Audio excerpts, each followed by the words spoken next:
Hey guys, and welcome to lesson 2 of the Intro to Video Game Concept Art. Sorry this video took freaking forever to get. I'm trying out Fraps for the first time, so hopefully it works a lot better and it's not so choppy compared to Cam Studio. So I'm going to hop right into it because I don't want to make the videos too long. I want them short and sweet. So I'm going to start. I'm just going to try and remember what I taught on the second class there. What we did was silhouette studies, just some basic, just an introduction to silhouettes more or less, and how to create and concept them. I'm just going to go through a few things first. You can kind of see here, under the subreddit here, the game concept art, I have this little reference thing right here on the side. Go into there and then take a look at the Skillful Huntsman. It's a book. It has a lot of what I was trying to illustrate during the class. You can buy the book. It's a fantastic book to own. I own it, but there's also a PDF download of it right there. And if you just go here, just download it right here, and you'll have it. Take a look through it. It's a fantastic book. It should give a good idea of what we're doing. So there's another program for this called Alchemy, al.chemy.org. If you just download that, and actually before that, yeah, you can download it right here for Windows, Mac, Linux, whatever. These are the newest ones. These are the older versions. If the newest ones aren't working, get the older one. Take a look at the video on the front page. It's a pretty good idea of what the program can do. It's very powerful. And you can get some pretty creative stuff out of there. So I'm gonna go through Alchemy first, instead of using Photoshop. Forgive my desktop, it's pretty messy. All the lessons that I was trying to record and a bunch of stuff. Let's see, here we go.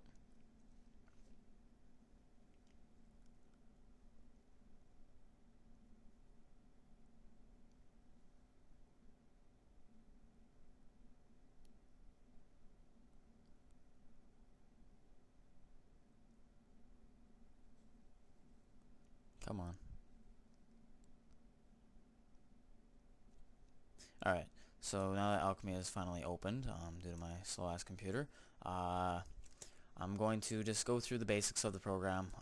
It's really useful, and yeah, just pay attention and experiment with this program. It's pretty awesome. So it works kind of like Photoshop. You have just your standard brush to start with.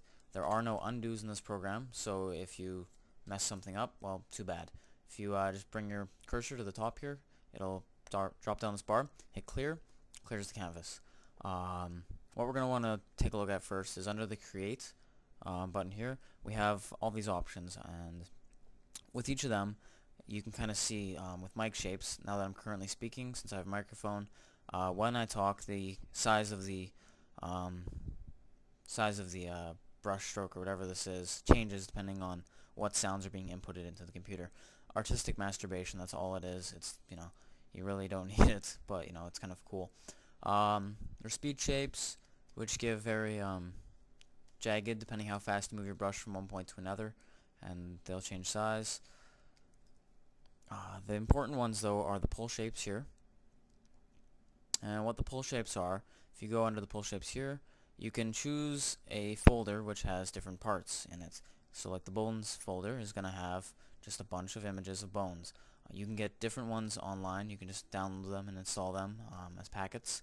I think they use Illustrator files or something like that. They're all vector images. So you can get different ones if you're not happy with what we got here. So you got the bones, you've got circles, which is pretty useless. You've got parts, which I find is extremely useful for mechanical things. It's just car parts and engine and whatnot. So there's that. And then there's tanagrams, which are just basic shapes. With these, if you go here with the style, we have the little black line. Click this bigger box and it turns into a solid one. So now when you go back to, let's say, the bones, what you're going to see now is the silhouette and not the actual interior. Well, some of them do have the interior details, but mostly silhouette. Same goes with the parts and all the other ones. So this is probably the best thing to do when you're doing silhouettes, is to do stuff like this with this selected. So we've got the pull shapes there, that's useful. Splatter shapes, it's okay. Experiment with stuff. Type shapes, I like these. These are fantastic. They just give you random stuff. It's great for spaceships and whatnot. You get some random things. So the way this program works is you just kind of sketch out well, random shit, more or less, until you see something. You try and visualize what you're looking at, and you try and make it into a shape. You just think, okay, what could this possibly be? And you you try and get an idea of something. Maybe a spaceship or whatever. Lots of these are very spaceshipy like. You can create creatures, characters, environments. All the same here. You can also change the effects of how things work. Like there's this mirror option here. So when we clear that, and we go back to, let's say, our type shape, default is going to be dead center in the canvas here, right down the middle. You can change that by moving it right here. There's this little move tool, and then you can reposition your flipping point, mirror point. There's smooth, don't use that. Well, you can use it, but it sucks, I find. Absolutely useless. Random blindness, what that is you draw, then you let go, and then it puts something down. There's gradient, not really useful for silhouettes. I don't suggest doing it unless if you're just, unless you want to paint over top of it. But it's there. For silhouettes, turn it off. Don't use it.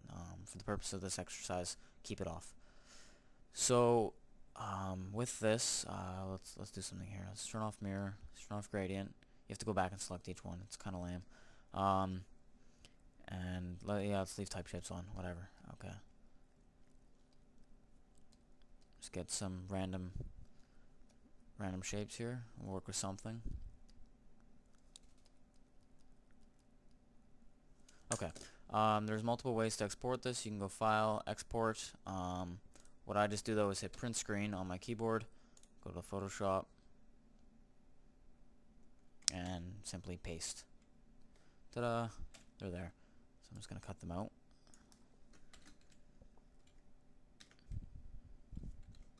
Okay, I'm going to close Alchemy. Play around with it. It's a fantastic program. You get lots of results with little effort. It's amazing. So with this, obviously our silhouettes aren't perfect right now. They're decent, but we're going to want to touch them up and make them not so crappy. So we're going to want to use a solid eraser. If you take a look here, it's just absolutely solid. I usually turn off spacing. Don't have transfer attributes, which is the softness, and don't have, well, you could turn on shape dynamics if you really want. Yeah, I'll turn that on. So when you start going in here, it's probably going to be a little bit laggy. What you're going to want to do is you're going to want to affect the silhouette by just more or less cutting into the object where you think it would, help, whatever it is. You can also use a standard brush. Again, turn off transfer. You turn on shape dynamics. Turn that off. Turn the jitter off. Turn spacing off. And with this, you can, draw parts to whatever you're doing. It's pretty laggy on my computer, so please forgive me.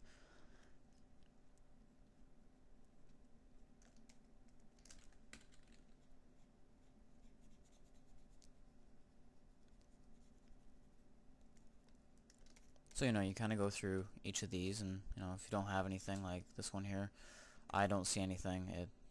It's just a blob to me, so it's kind of useless. I could take this, merge it with, say, this thing, and make something out of that. Some of these objects are very plain and vanilla, so you can just kind of go in with a brush or eraser and fix them up, change the way they're working.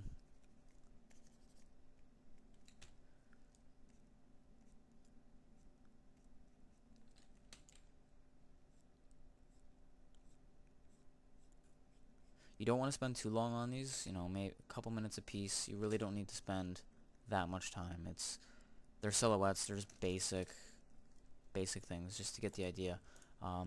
There's another thing called inner silhouette. So we have the shape here, and let's say we had a hole on the inside, right? We're just going to want to pop in a empty area because, well, we want that negative silhouette, you know, as well.